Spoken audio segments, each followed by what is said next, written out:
enough as good enough. Welcome to our weekly podcast, Good Enough, with your co-hosts, Sam Lewis and Mark Lips. Our goal on Good Enough is to interview guests who do not let being perfect keep them from achieving their dreams. Whether it be writing a book, growing a business, achieving some other success, all of these people are heartfelt, passionate, and good enough to be noticed and guests on our podcast. We welcome them, and we also thank you for joining us today. Hey, there's Mark. Yep. How are you? I'm doing just fine. Oh, God. Are you taking those pills again? The medication is kicking in. Hey, did I tell you about years ago, my grandfather was in the nursing home, and he was telling me they started giving him Viagra in a nursing home. I thought, oh my gosh, these poor women here. And then the nurse later told me it's to keep him from rolling out of bed.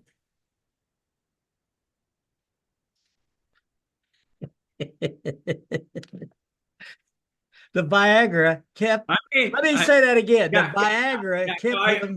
He got and it kept him from. It was a safety thing. Can't move.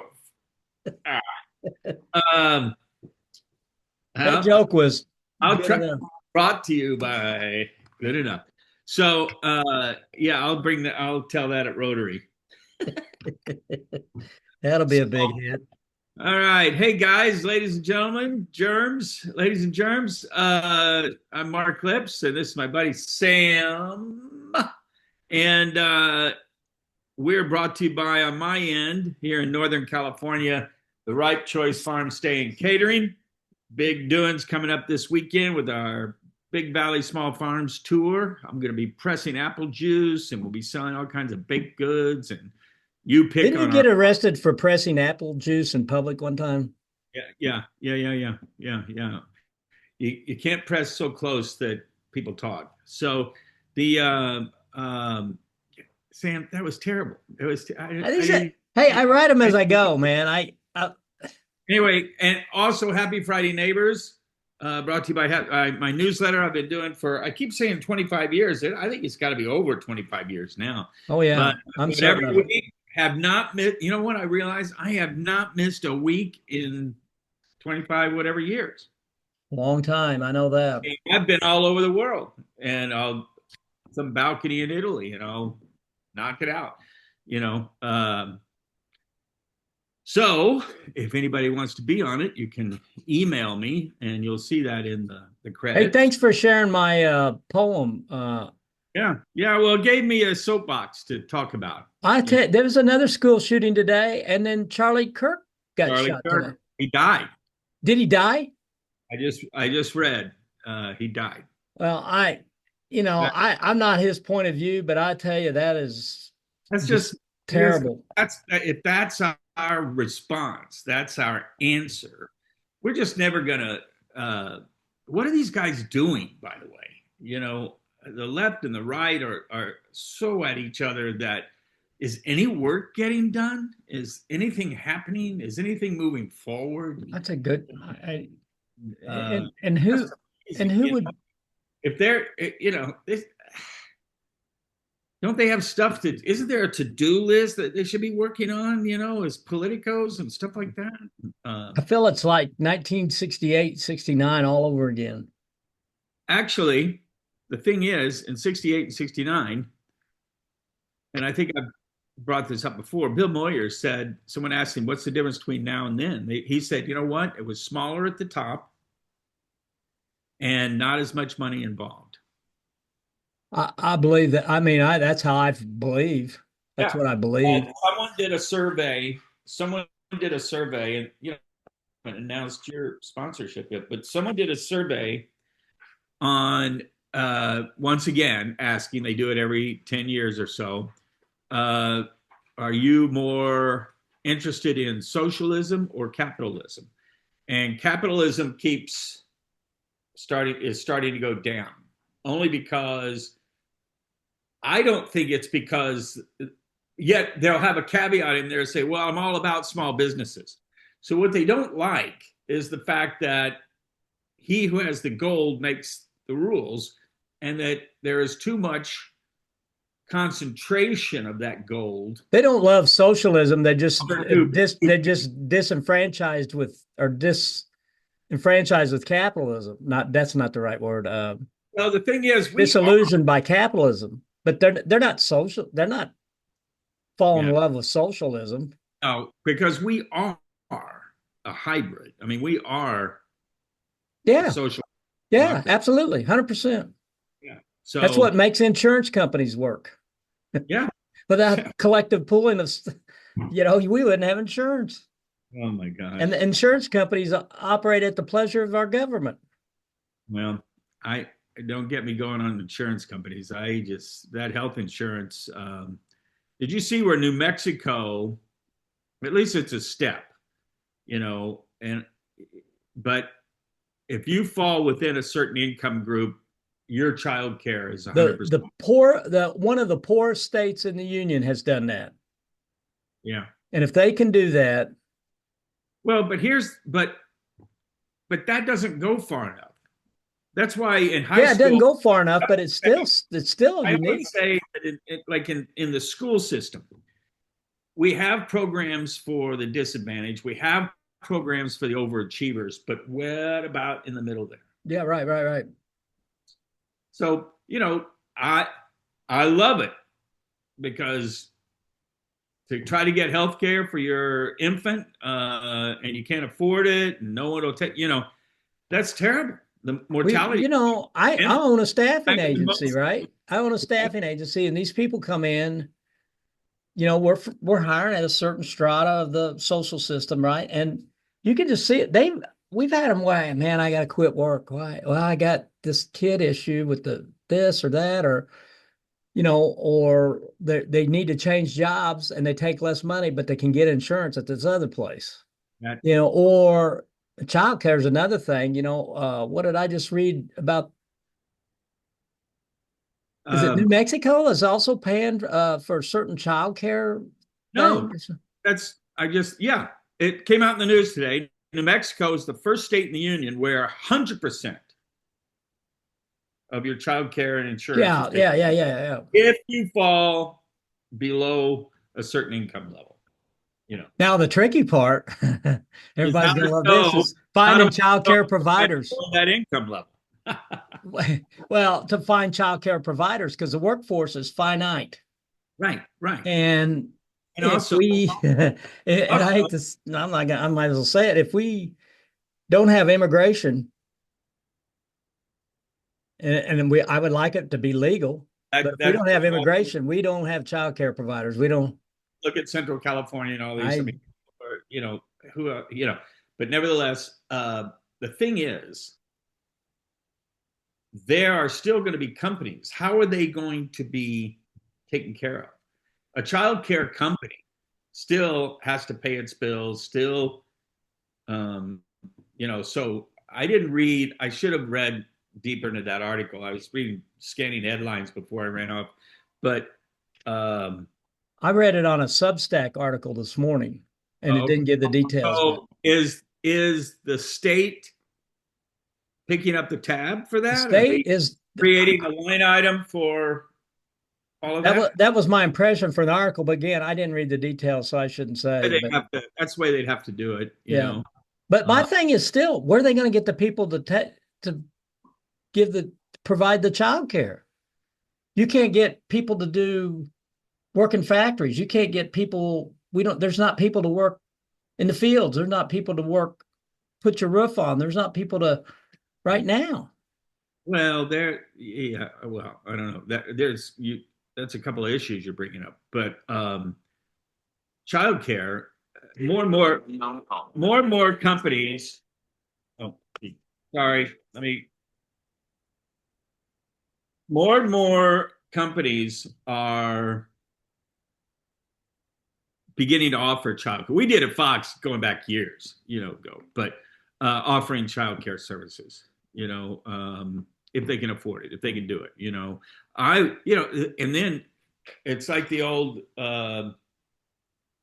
meme. I've got it coming up in one of my newsletters where it shows kids from our era climbing on these monkey bars that are like 20 feet high, merry-go-round that would fling kids 5 feet out, 20 feet out. Right.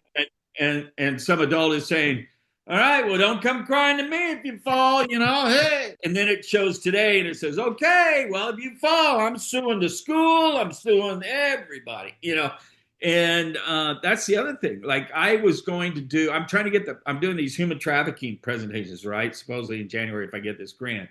And one of the reasons, and to be able to get these parents in there, I want to offer some way to have some childcare there so that they can concentrate on hearing what I have to say, or we have to say, or the Polyclass Foundation has to say, and then we take care of the kids. But everybody's saying, "Oh, Mark, the liability, it's a thing." Couldn't do it. I tell you, I read Ezra Klein's book, Abundance, a few weeks ago.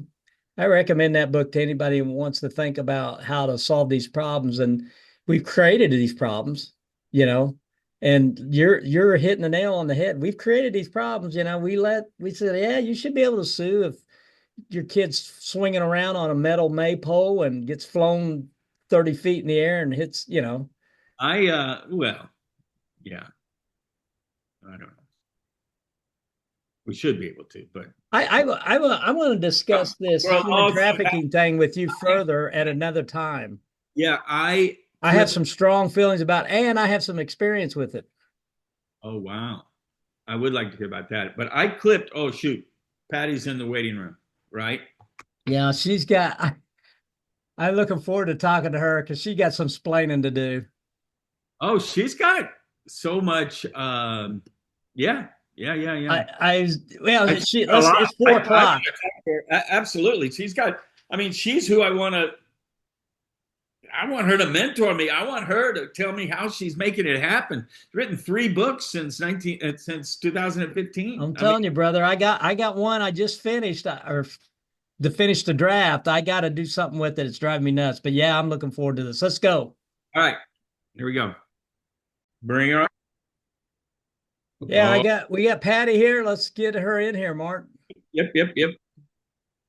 You're here. I am here. All right. Now, Patti, do we pronounce your name Diener? Yes.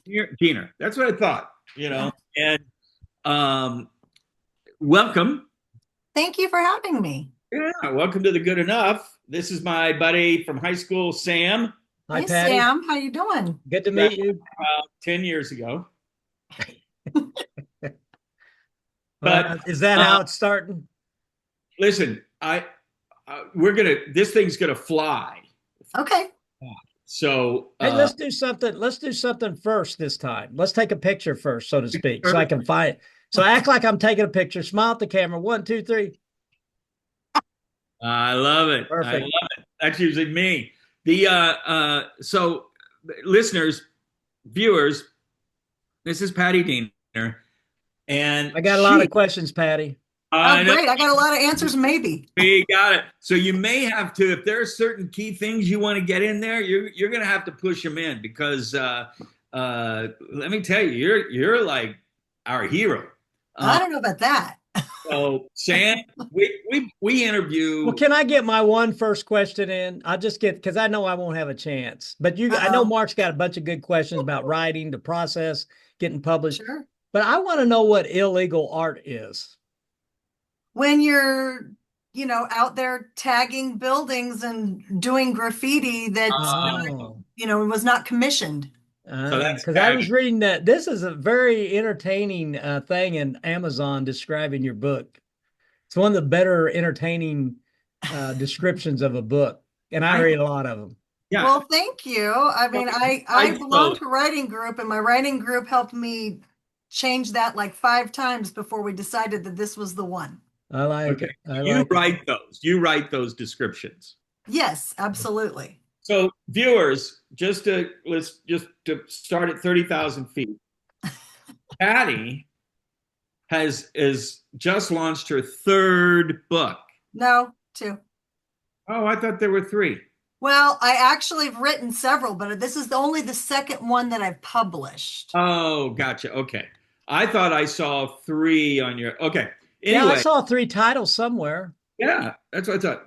Wildflower. Now I'm interested to know where the heck that is. Yeah. No, that one took off. Whoever did that's making tons of money right now, by the way. Okay. They made it into a movie. Sure. You gotta find it.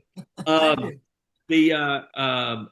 But Sam is taking writing classes. Sam and I are both avid readers.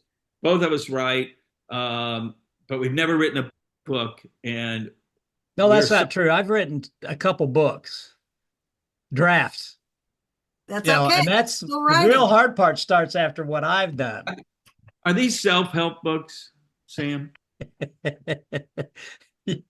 Yes, they are, aren't they? I'm a fan of self-help books, though. Okay. Mine are all fiction. Mine are all made up. Oh, really? Mine are, I guess, yeah. And poetry. I just think you can't make this stuff up, what you see in real life. So That's the truth, isn't it? And anyway, I started taking a writing class at Mendocino Wednesday nights. I can't go tonight. I have another meeting. But for our listeners out there, getting off the ground, Sure. where did you start? With my writing or with publishing? Good. Hey, let's listen. Let's hear both. All right. Because I just asked, I put it out on social media the other day. I said, anybody know any writers groups? I want to get involved in some workshops, writers workshops type stuff. And there's all kinds of groups out there now. And I was just curious where you kind of started.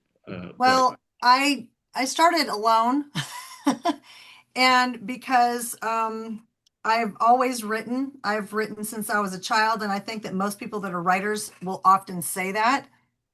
And, terrible poetry in high school and short stories all the time I was growing up. But I had a 7th grade school teacher, an English teacher, that took me aside and kind of put me under her wing one day and said, if you want to have lunch a couple times a week in my classroom, I would love to help you with your creative writing because I think you've got a lot of talent. Wow. Now that's big for a kid, right? That's and huge. I'll never forget her. I've tried looking her up. Her name is Lynn Lyon. I've looked for her everywhere. At least, that was her name back in the day. And I'm 57, so God knows where she is now. But she really helped me to see different ways of constructing sentences and making things more show, not tell. And I had no idea that there was this whole other. So I was really excited about it. But it all started from reading. I was an avid reader. I think I fell in love with C.S. Lewis when I was in the 4th grade. So it was just C.S. Lewis in the 4th grade? Yes. Oh, this is not today's student. At least I don't know. I guess he did. I guess C.S. Lewis wrote some children's. I'm thinking of more like some of the heavy stuff. No. I got it. Never mind. I got it. But seriously, it was just one of those things where if you love to read, then your brain goes to that whole thing. If they can make up a story, I want to make up a story. I would escape into books like you wouldn't believe. That I couldn't wait to get to a book. It was my reward for finishing homework or something like that, Absolutely. But okay, so in short, you had a mentor. Yeah. And then as I, decided with my adult life, everybody says, well, you got to do something to make money, right? So everybody poo-poos the writer path because that's not going to make you any money. We all know that being a writer is not, unless you're, going to hit the jackpot, which most people don't, you just don't make a lot of money writing. So you have to really love it. Then, I went the academic route a little bit, but then that failed and crashed and burned. So I did a lot of different things. So I can never stick with any one thing for more than about 6 or 7 years before I go stir crazy. And I have to do something else because life is too interesting out there. Life is so interesting. Why would I do one thing for the rest of my life? But writing has always been that one thing I've always wanted to do. And I did it as a quote unquote hobby because, isn't that cute? That line right there used to piss me off. Isn't that cute? And I think that mostly women get that. I don't know if guys are writers, I think of Hemingway. If women are writers, it's like, Oh, oh, we get, are you crazy? We don't yeah, get, why would you do that? Oh, yeah, or are that's you what we gay? get. Are you gay? I Yeah. mean, you're a writer, I'm a really? writer. I'm pretty sure you're gay. I mean, tell that to Hemingway, though, right? Yeah. Yeah. Or Back, Dan Brown. no. Yeah, right. Okay. So, mentor, no matter what you did, always over to a side was this writing that you carved out as a part of your life. Sure. Okay? So you got all that going on. Then what? You retired? Like I said, I did a lot of different things. I opened the first day spa here in Lake County when I was in my early 30s. My husband's retired battalion chief in the fire district, so he always had his thing, right? I was always looking for my thing. And my thing was is that it was always writing, but I never thought that anybody would take me seriously, so I just would do it in secret. Right, And right. then I became a public school librarian, and that was the longest job I ever held, was like 13 years because it's in public education. And by the time I was 53 and COVID hit and everything, I'm like, I'm out of here. So I started being really serious about this. I had already previously published my first novel, After the Fire, which is about the Valley Fire that happened in our community here in Lake I've heard County, about it. California. I've Yeah. heard so much about it. That's what lifted me off, that catapulted me into taking my writing seriously, is because I realized people actually were interested in something I had to say. So then I just continued on with it, and I decided, you've got to, if you're going to do this thing, anything that, we have fewer years left to live than we've already lived in our life, you better start embracing the shit you really, I'm sorry if I'm not supposed to swear on here, but you really, really should embrace Hell the no. things that matter to you now, because No if fucking not, swearing now on this when? program. All right. So Yes, yeah, so watch the language. exactly. What's the fucking Exactly. language? I will. Absolutely. So okay, so Patty, Yes. when you started this idea with 2015 after the Valley Fire, which Sam, Tammy and I have lived up here for 5 years, and we've heard so many stories. And I've gone out and handed money to fire victims that we've raised and all of this stuff through, Russ. When I was there, you were pointing out scars or where Tammy was when we were driving around. Yeah, that's from the foul. It's like, Well, what are you when talking you about? drove here, you saw the scars. Tammy and I saw. Maybe that was it. They We said didn't even know. We lucked out that we're not in a fire zone. We're in a flood zone, which we didn't realize how important that was until very biblical, all that fire and floods. here. But the Valley Fire, Sam, was a demon. It It was was, right? catastrophic. Over 1,000 homes burned. I mean, there are so many people you'll talk. Oh, yeah, we lost our house in the Valley Fire. Oh, we lost our house in the Valley Fire. I mean, just unbelievable, catastrophic damage that was done, and still resonating from that. But okay, so you've come up with this idea. Now, did that start out? Because I want our viewers and listeners, because some people will write a short story and they think that's it. Did it start out as a short story and then Yeah, it absolutely did. I was writing a completely different story at the time, actually. My husband said, you can't get in your head because you're too distracted. Why don't you go away for a couple days and write? And that was the first time I actually did that, because I think I needed permission, that it wasn't too indulgent to actually go somewhere by myself to write. And I found that I got a lot done, but I was writing a short story for a contest, and I couldn't get my head in the game because I was so just traumatized. It was a couple months. This was November of 2015. And the Valley Fire happened September 12th, which we're almost on this Friday will be the 10-year anniversary of that just devastating tragedy. But anyway, I thought, I'm going to just write something to get it out. I'm just going to get it out. And what started out as a short story morphed into something bigger. And I thought, I need to hear people's actual experiences. So I started on the interviewing process. I went around for 4 years. Well, actually, it was about 3 years, because then in the 4th year I published it. But I went around for 3 years interviewing dispatchers, police officers, people that lost everything, people that lost their pets, fire personnel, just everybody that I could think of. And I decided that these people's voices needed to be heard. So I put them in the book somehow. I weaved them into the book so that their stories could be heard, because I thought it was so important that if people had never been through this, which now, I mean, hey, there's so many terrible fires that we've had subsequently, but they would at least maybe have a glimpse of understanding if I put their stories in this book. So they're like, how can you make that a romance novel? How the hell did you do that? And I said, well, I took the idea of my main characters are to the Valley Fire what Jack and Rose were to the Titanic. That's what you Okay? said. Yeah. That's the only way you can describe how you can put a romance in it.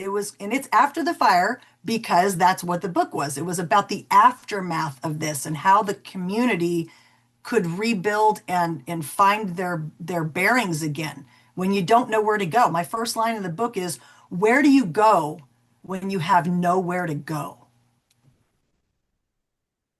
Ooh, yeah. Well, even during like the Titanic, even during a tragedy, Yeah. in the middle of it, you know, not knowing where to go, where to turn, what to, Yeah. What do you do first? yeah. Well, now it's interesting that this is digressing. We're not going to have time, but Sam, up here, I've discovered now people have that are in the fire areas have on their refrigerators or posted somewhere. If you only have 15 minutes, this is what you take. If you only have 30 minutes, this is what you take. An hour, this is I've read that. I've read that. Yeah. And So they live by it. so And you got also people don't realize, didn't realize moving here, but now after talking with people, how fast a fire moves. That fire, I talked to people handing them money. They said, "Oh, we didn't think there was going to be a problem." The next thing we knew was right there. It just comes roaring like a freight train right at you. It was very wind driven, and it created its own weather at that point. How much did your husband play into this story? A lot. That's why it was so traumatic for me. My father was a volunteer firefighter when I was a child, and then my husband, I grew up in, I was married to him at age 23. So we've been through a lot of this stuff. It was just, oh, he's going on another fire. Right. But there was something in the tone of the dispatcher's voice, and there was something with the weather outside. And my husband's last words to me, and I didn't see him for 3 days, he's putting on his gear as he's going out the door, and he was like almost white as a sheet. He goes, "This is it." And I said, "What?" He said, "This is the one, babe. This is the one we've always feared." Wow. And he kissed me goodbye and he was out the door. I didn't see him for 3 days. Wow. Sam. So yeah, I had to write about it. But anyway, I think that what it has done, looking at it now, looking back on it, is I think it's made the community stronger. I think it taught us a lot of lessons in the fire industry on what to do, because these guys are on it so much differently than they used to respond. And we're looking back at what they used to do back then. I've talked to farmers here. They're looking back at the way it used to be done 50, 60, 70 years ago with controlled burns and stuff. And now we've come back to it, even though we're all people say, well, the environmentalists are getting our way, and they say that from a city perspective, but farmers, all of these guys are environmentalists. Absolutely. You have to keep things clear. You have to clean your forest floors, clean up your area. Right. Oh, well, I know a mouse lives there. If you don't clean the forest floor, the nature will do it for you. That's right. So, okay, Sam, jump in. I just wanted to go back to this thought about, the process of writing. And you mentioned something that I think it's been interested me, and I've read it several times, that, Rocky, when Sylvester Stallone is a writer, really, more than an actor. And when he was writing Rocky, he about starved to death. But he said that the only way he could finish it is he had to paint the inside of his windows in his apartment in New York City black, so he couldn't see outside of it. And when I read that, now I don't know how many times I've read this about writers, and they'll refer to this thing where they look, I had to go to the cave, pull the cave door shut. And this thought of, what do writers do to paint the windows black is my thing, like Her husband gave her 2 days. yeah, I mean, that was a way of painting the windows black for you, That's how right? I had to start. But that also, it taught me something. It taught me that you have it in you. You have to be able to hear it though. And if you have a distraction of just knowing that in 30 minutes I got to start dinner because people are going to come home, or, I feel guilty because I'm sitting here, what am I doing? I'm just writing, but the house needs to be cleaned or kids need to be picked up. Luckily for me, mine are all grown, but at that point it was like I didn't know how to get into the zone without the distractions. Now I know because I've trained myself over the years. Like, You have do you have any special techniques for that? I mean, Joan Didion said the worst thing for a writer is a interruption. Yes, it is, because once you stop, you lose that Yeah. creative juice. And if you lose it, the voices, and I hate to say it's the voices in your head because they are, my characters talk to me. The minute you don't hear them anymore, it's hard to hear them again. It's like a muse that gets scared off or something. They It's won't come back to the absolutely pond. true. Yeah. That makes sense that if you get interrupted, your train of thought, your flow, your rhythm, your everything gets. Have you ever looked up and it's been like 2 hours have passed and you go, holy shit, what happened? Yeah, I mean, I'll be typing sometimes. I'll be at the computer for 4 hours writing, and I thought that I just sat down like a half an hour ago and Yeah. I'd spent 4 hours writing. Yeah. But you have to Well, let go of that guilt. If you're really writing, you got to just say, "Hey, these are business hours." And this is one Yes. of my writer friends have told me, you have got to set business hours for yourself because this is your life now. You're writing. And you tell people, my phone will be on silent between 8 and noon every day, or whatever your hours are that you give yourself. And but when I go away to write, I call them my personal writing retreats, I will write for several hours until, as my husband says, the mind can only absorb what the ass can endure. Yeah. Yeah. Right. So once you've got to get up and go do something creative. Take yourself to lunch. Sit at a window and watch people. Go to the beach and walk the beach and find out, eavesdrop. You know what Kurt Vonnegut everything's said? You go story. to the post office and buy a stamp. There you go. Absolutely. And you hear some gossip there. He Well, said that just that's the rest of the story, right? The I that's Roland Dahl. I don't know if you're familiar with him, but Yes. he had the writer's shed in behind the house. Yeah. And no one was allowed to come out there or anything while he was in office hours. And then I don't know if you've read The War of Art by Stephen No. Pressfield. No. Wonderful book about Okay. how art gets done. And you said it. He said you get up in the morning, you brush your teeth, you put your business clothes on, you set your business hours, and you go do business. He Yeah. says the You have muse, to take you train yourself the muse to seriously come, first. then the muse will come. But here's my question for you, Patty. Yeah. Is in the beginning, now you've got your guilt.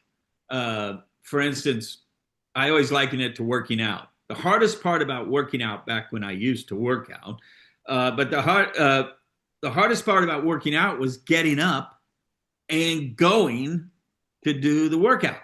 Right? Oh, yeah. You're in it and doing it. Hardest part is to run is putting on your shoes. Yeah. Right.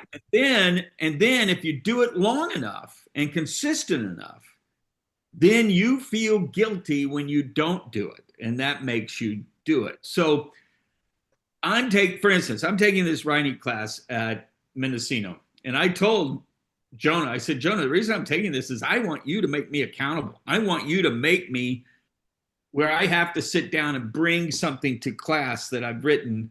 And it has to be something that I want to work on. So it's something that I continue to work on. And it's disciplining me to do that. Because once I sit down and start writing, then I'm going, man. Yeah. But the accountability is really huge. I highly recommend writing groups. I've been in a few of them over the years. And they all do the same thing as far as, like you said, you have to bring something. And we generally will read it aloud, or if you don't want to read your own work, somebody else will read it aloud for you. And then you get the critique part. And you have to have a thick skin because the whole reason you're there is because you want the critique, right? Now, when I researched where are the writer groups here in Lake County and all that, and I heard about the one in Lower Lake and all that, but they have one called Shut Up and Write. They do not workshop. They all sit at one place and they just write. Well, that works too. I mean, so Yeah, again, it's still accountability. See, that wouldn't work for me because I'd be talking to somebody. You know me. Me too. I'd be like my dad used to be at the gym. He'd walk around with a towel on his shoulder, talking to everybody working out. So, but so you recommend the writers group and I like workshopping? But I like workshops, not just a writers group, but yeah, workshops where you write, discuss your writing, what you've written. Like you said, you either read it or someone else will read it. I get that critique, and also prompts. Writing prompts are really good for people that are stuck. And I've belonged to groups where once a month we would go to the library in Healdsburg and we would sit down and they would have a writing prompt. And for the first 10 minutes of group, we would do speed writing on whatever that prompt was. And then we got to go around the things that people would come up with, they were completely opposite of each other, but it's like, how did you come up with that from this? But it's the way the brain works and it gets the juices going. Here's an interesting thing, Sam, you'll like this. In this class, when we get to where two people bring in something they've written, right? And they're to make copies so that everybody in the class has a copy of it. You read it. That person spends a minute discussing what their vision is with this piece of writing and all that. And then we all, the rest of the class, read it. Okay. Then after we've read it, the person who did the writing, they don't leave the room. They turn their chair around. They face away. Oh gosh. And so they hear everything. But they don't see facial expression. No facial expression. And it really works because you're forced to concentrate on the instructor. You're not looking at the writer. You're not looking at anybody else. That's interesting.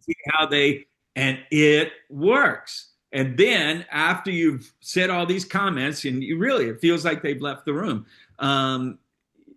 then they turn around and they get a minute to kind of talk about what they heard and what they think and all of that.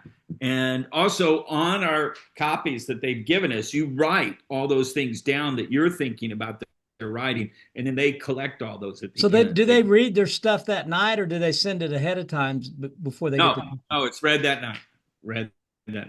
Patti, do you have any opinion about genres in writing groups, or are these writing groups like one guy's science fiction, one guy's romance, one guy's murder that's mystery? how I've been. I've been in groups where everybody pretty much wrote something different, and it was fascinating because I guess it would only be fascinating for somebody like me who reads everything. I don't stick with any genre when I choose a book because I think that, again, it would be boring. Just like, life is too short to do any one thing forever. So I don't read just genre. I read everything. I read nonfiction, I read fiction, but I'll also read, I'll read sci-fi, I'll read women's fiction, I will read romance. I love Dan Brown came out with a new book this week. Woo! Who? Dan Brown. Oh, really? Yes, brand new book. It released Tuesday. So but see, I love all of these different types of things. But do you have any heroes of writing that you go, look, when you're talking about Ian Fleming, that's my man? The thing is I think it depends on what I'm interested in at the time. I love Hemingway. I love Nora Roberts because she is so prolific, and I don't know how she keeps coming up with different things all the time. She writes under different names also, which fascinates me. I love Patty Callahan Henry. She has, and Paula McLean. Oh my God, she's amazing. So there's lots of people out there that I love to read. And of course, the King, Stephen King, his book on writing, I think he wrote it like 20-something years ago. It's just got so much humor in it. Yeah. But there's one constant that you'll know about all of these authors if you talk to them or listen to them a lot of them have podcasts or have been interviewed. They all say the same thing. You got to put your ass in the chair. Yeah, put your ass in the chair. If you wait for inspiration to strike, if you wait for the muse, it's never going to happen. You're never going to get the book out. You just got to get your ass in the chair and be willing to write some crap for a while. Do you know eventually you find it. You know Neil Gaiman? I mean, I hate to Yes, of bring his name course. up, but he's got some issues right now. But he Of course. But yeah, said I know his work. he said his rule was you can sit here and write, or you can sit here for 3 hours, but either way, you're sitting here. Right. That was his rule to himself. Well, that Yeah. And I was like my what Stephen King said about his interruption thing. I don't know if you remember that, because he Yeah. started He writing in the basically laundry wrote the room. done. Yeah. He said, "What if you open that door? One of the kids better be dead. Hmm. Yeah. One of But the kids Tabitha better was be really, dead." his wife Tabitha was really hard on him. And he's right. It's like if it was crap, she'd tell him. If it was Yeah. brilliant, she'd tell him. But if it was crap, she's like, turn around, go back, and then she'd make notes and make him go back. So, I mean, to have two writers under the same roof, I don't know how you do that. But I think that again, you have to learn to have a thick skin. And then after a while, you welcome the critiquing. In the beginning, I was so shy and I was just like, oh, they hate me. And then I got a really good editor who basically, to this day, even though she doesn't edit books anymore, she's a writing coach. But Jen will tell me things like when I published Wildflower this summer, before I was really trying to pitch it to agents, and I thought, well, this time maybe I'm going to do traditional publishing. She says, why are you so hell bent on being traditionally published? And I said, well, because I think it'll get into more bookstores and more libraries across the United States, and maybe it'll help me go international. She says, yeah, but do you realize that if you get an advance, first of all, getting an agent takes you a while. And then by the time they sell your book, you're still waiting on it. That might take another year. Then even if you do get a publishing deal, they can stretch out your advance for 2 years. And then if they give you an advance and you don't meet the requirements for having that advance, you got to pay that back. In the meantime, you could have published 2 other books and you could have pocketed the money yourself. I was like, okay, Jen. Well, let's well, talk let's about that for a second, because the process and the business are kind of blended at this point. You've got the creative process and you get something down on paper, and then, we talk to authors all the time and we hear a little bit of different, some are self-published and some are not. But this idea, we often hear about this editor thing, and some paid an editor. They found an editor and paid him, and then what was it? Mark, the last guy we talked to, said she said she found a publisher to self-publish, but they got her an editor. Yeah, there's And so, lots of what different was your things. experience, and what advice might you have in that regard? Well, first off, I'm going to say I'll never say never, because the publishing industry is changing all the time. It changes as fast as when you buy an iPhone and then you think you got the latest and greatest, and 6 months down the road, they got a new one out and everything's different. So publishing is, you've got the self-publishing, you've got the traditional publishing, then you've got the hybrid. I've heard some horror stories about hybrid, about how some people have been taken to the cleaners on it. But then I've also heard from some other people that they enjoyed the process What does because hybrid mean? I'm not familiar with it that. means that they have you pay them like when you were going to pay, like for self-publishing, I paid an editor and I paid for somebody to format my book and to create the book cover for me, but I had all the control of saying yes or no, Okay. agreeing to or not agreeing to. Okay. And traditionally publishing, you get the agent but then once they sell the book, then the publishing house makes all those decisions for Right. you. Now, hybrid is you get a little bit of control, but you also still pay them in advance, and you still are you're not getting, I guess they would be called royalties, but it's like you're getting a percentage, you're getting a cut. But the hybrid company is still, that's the publishing company now too. They take a cut, just like you would be waiting for an agent to take a cut, and the publishing house takes a cut before you get yours on traditionally publishing. So they're kind of a mix of both self-pub and trad pub. Hybrid is exactly that. It's a little mix of both. I've heard that you tend to pay more out of pocket with it. And to me, I'm a control freak. If I'm not going to have somebody do the whole thing for me, then I'd rather do it myself. So how do you go about finding, because the other thing I've known over the years reading, that writers, not just any editor can be your editor. Some Right. kind of symbiotic relationship, and at the same time you're paying this person. So how did you go about finding that person, for Wildflower that did it for you? Well, I belong to several different writing groups. I belong to Romance Writers of America. I belong to women write, I can't remember the acronym, but there's lots of different ones like writing groups across the United States. And if you join these entities, they have in the membership, they often have people that solicit their work. So you can kind of try people on to see how they fit. I wish that my brain was functioning right now so I could tell you all these acronyms, but there's there's a mystery writers, and then there's different chapters of these, like Mystery Writers of America. I don't know if that's exactly what they're called, but they have that. And if you are into that, or thrillers, or if you're in YA, they have them for children's books as well. And it's like Scrib Hey, or something. but what about, I mean, a lot of our viewers, listeners, maybe they don't have the kind of money to join these groups. $25, $30, the worst I've ever seen. And it depends on it. It's monthly or annually. I think it's like $100 a year for Romance Writers of America. Oh, wow. For some of these others, it's like, $20 a month or whatever, but it depends on what you're looking to get out of it. Also, go to a conference, go to a writer's conference. They're open to everyone. Anyone can go to a writers conference. They have small writers conferences, and then they have international ones. They have there's one in Kauai that I was going to go to this year, but my youngest daughter's getting married this month, and it's like too much stuff going on. But yeah, look online for writers conferences, and a ton of them will come up and kind of niche down to what it is that you're looking for.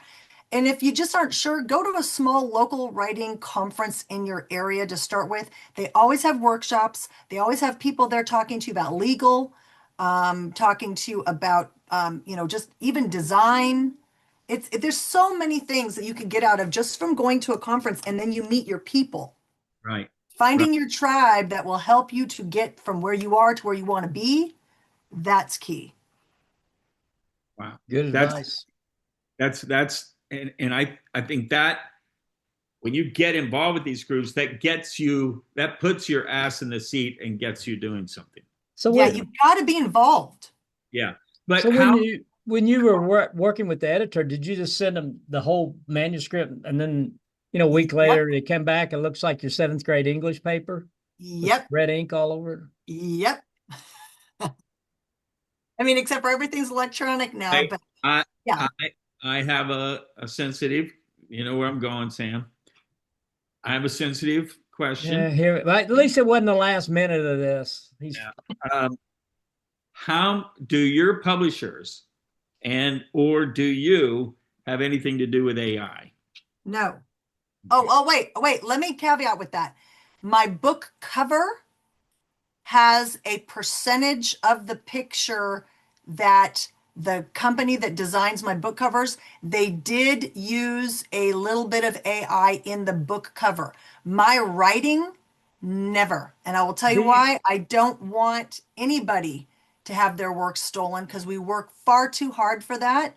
Right. So I will always push back against AI. All right, Mark's asked his question. He's made his point. I get it. Oh, but publishers, what I'm saying is, what we've heard is that publishers, one of the first questions they'll ask somebody after they've submitted a draft, was any of this done by AI? And it will ask you that, and you have to be honest, because they'll find out. They have ways. So I posed this group to some writers here in Bloomington, and I said, well, if you have like Grammarly or Copilot or whatever to go through, check your grammar, and that's using AI. Okay. To check your grammar and your spelling, then is that you haven't produced the content, but it is certainly going through and saying you've got, that's a double negative here, and here's a ended with a preposition, and and so the people I spoke to said that's not. I wouldn't consider that having used AI to write it. Right, I agree. The only thing is I will say that I still would prefer a human being to edit my book, because even in the, I use Word document. But I transfer my Word document into Google Docs just to share it with my group. But a lot of times the AI still does not recognize certain words or certain punctuation as correct. And so it tries to constantly tell you it's wrong when in our language it's correct. And it can throw you off. So then if you were to submit your book to whoever your publishing company is, having it edited by them instead of having real eyes on it, you might embarrass yourself. Yeah, I wouldn't. I guess I wouldn't. I would think that you would have to have a human. I mean, just to conduct a first draft. Sure. I could see Copilot going through it or Gemini or one of them. But you're right about the mistakes that the AI makes in that regard. And particularly if you're writing fiction, I found that, when I use Copilot for something more businesslike, Sure. it's a lot better than when I'm over here with the fiction part. It's Sure. The thing is, what about style? Because I've had people tell me when I write, they said one of the things they like is it sounds like I'm just talking to them. Exactly. Right? Dialogue. Right. And which for me is a hillbilly. Yeah. It sound like a hillbilly.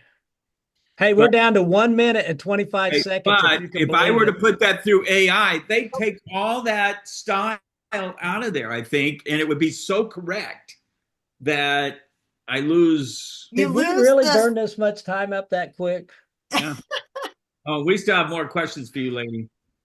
So, all right, fire away. Rapid fire. Go. Patty, you're going to have to come back on again. It's going to close off here. So, Patti, thank you so much. And I think our viewers and listeners really got something out of this. That they this was very good. Very good. And get her book. We'll post a link on our podcast, Wildflower. It's hot. All right. Thank you. Thank you, Patty. All right. It's good to be on here. Thanks, guys. Right. Good.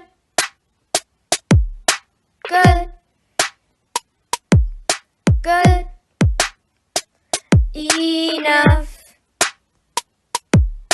As good enough.